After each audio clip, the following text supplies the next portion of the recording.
Vamos a continuar con nuestros cápsulas de conocimiento de la unidad 1 y en este momento con las creencias, tanto de estudiantes como de profesores. Vamos primero a comenzar a entender qué significan las creencias. Y según Richard, en 1996, las conceptualizó como forma de comprender. Son premisas, proposiciones sobre el mundo, sostenidas psicológicamente y son tenidas por verdaderas. Desde el punto de vista educativo, son proposiciones simples, conscientes o inconscientes, que son inferidas de lo que hace una persona, dice o hace. El contenido de una creencia puede descubrir un objeto o situación como verdadero o falso, valorarlo como bueno o malo o recomendar un determinado curso de acción deseable o indeseable. Para William y Burden, tienden a estimar limitadas por la cultura en la que el individuo se mueve. Son resistentes al cambio, las creencias son muy estables, requieren para su cambio un entrenamiento específico para poder influir sobre ellas. Están relacionadas con los conocimientos que creemos, que tenemos, de allí los misconceptions, pero actúan como un filtro sobre el pensamiento y el procesamiento de la información. Muchas veces la creencia de un aprendiz influyen de manera que éste tiende a percibir tanto la enseñanza que recibe como su propio proceso de aprendizaje. Están interrelacionadas entre sí, pero también con otros aspectos como por ejemplo las actitudes, los valores de una persona. Y por supuesto, las creencias no se presentan de forma aislada, sino que están organizadas en sistemas. Las creencias forman parte de la dimensión cognitiva del aprendiz, del estudiante, y están estrechamente relacionadas con su afectividad, con su comportamiento.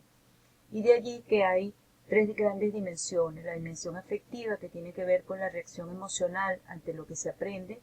La dimensión cognitiva, lo que la persona sabe o conoce en el entorno al objeto de aprendizaje. Y el comportamiento, que son las acciones, las intenciones en relación al objeto de aprendizaje. En el aprendizaje del español, nosotros debemos de revisar cuáles son las creencias de los alumnos. En una investigación realizada por Stephanie Mesakinomot, presentan algunos aspectos que buscaron en la investigación en ideas dichas por los estudiantes cuando se les hicieron algunas preguntas en un instrumento como estas. Me gusta mucho el español, pero la gramática es difícil. Hay demasiados verbos irregulares, no hay manera de aprenderlo todo. Es más difícil hablar que escribir en español. Aunque domino la gramática, tengo dificultad para hablar español. El español me parece fácil, porque es como el francés. Estos resultados de estas conversaciones originaron las preguntas de investigación. ¿Qué impacto pueden tener estas ideas que circulan entre los alumnos sobre su proceso de aprendizaje del español? ¿Hasta qué punto influyen en la práctica docente estas ideas preestablecidas? ¿Tienen en cuenta los profesores la variedad de creencias de los alumnos en el aula? Yo los invito a que lean esta investigación porque van a encontrar cosas que son realmente importantes cuando vamos a planificar un curso de español.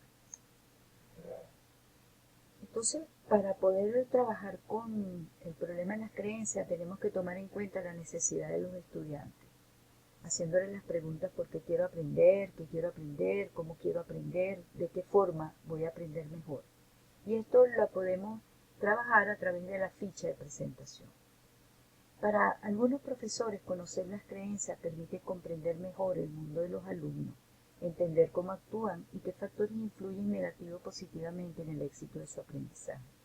Para los alumnos, el estar consciente de sus creencias y del papel que juegan en el aprendizaje los va a ayudar mucho a implicarse de forma completa, profunda en su proceso de aprendizaje. Conocer el origen y la influencia de las acciones de los alumnos y en la medida de lo posible llevar a los profesores a adaptar la enseñanza a la realidad de las mismas. También hay que tomar en cuenta los estilos de aprendizaje. Conocer esos estilos es muy beneficioso para el alumno como para el profesor. El alumno debe estar consciente de cómo aprende, porque eso lo va a contribuir a tener mayor confianza en sí mismo y a tener un mayor control sobre el aprendizaje y convertirse en un autoaprendiz. Para el profesor, tener en cuenta las maneras de aprender de los alumnos le dan la posibilidad de adaptarse en la medida su didáctica, sus técnicas, sus estrategias para los diferentes estilos.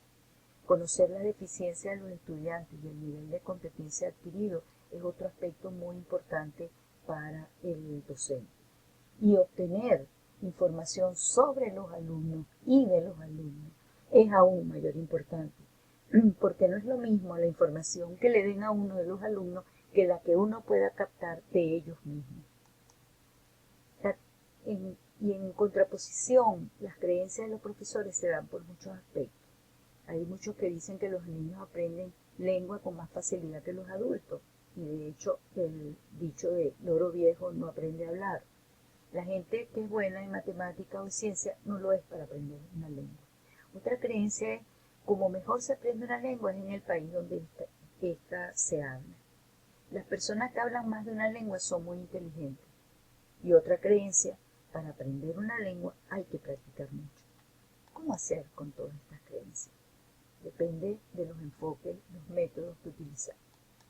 Dentro de esos enfoques para la enseñanza del español, tenemos todos aquellos que están basados en el enfoque comunicativo, el nocional funcional, el de los procesos, el enfoque natural, el procedimental y los enfoques comunicativos. Ustedes deben haber visto en el módulo 1, si no me equivoco, estos tipos de enfoques para la enseñanza del español y luego posiblemente han hecho ciertas actividades en relación ya directamente a los procesos lingüísticos, pero que tienen mucho que ver con la importancia que tiene para nosotros el enfoque comunicativo y sobre todo el enfoque comunicativo por tarea, que es uno de los aspectos que tiene el MESER para el trabajo didáctico.